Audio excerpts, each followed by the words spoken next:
Leader of Burma's democracy movement remains a virtual prisoner in her own home today.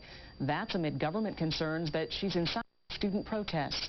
David Clinch has more on growing political tensions in Burma.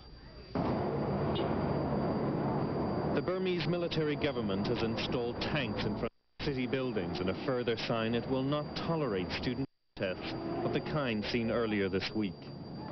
But roadblocks that had been erected around university buildings have now mostly been taken away.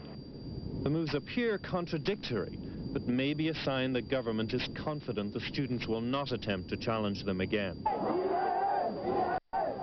Thousands of students had taken to the streets to demand greater political freedom and the right to form a student union.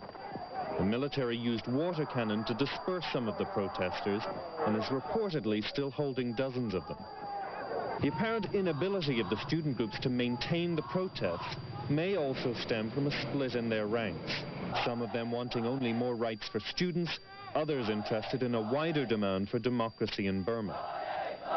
Most of the students say their efforts have nothing to do with the continuing struggle by the Burmese opposition, led by Aung San Suu Kyi, to get the military to accept the opposition victory in the 1990 elections. The regime refused to recognize that election result and has told Suu Kyi to remain in her home during the recent protests for fear she might try and create a link with the students. Suu Kyi denies government claims she's controlling the students, but has called for international pressure to force the military to grant the students their demands and to free members of her party who've been detained for weeks without charge.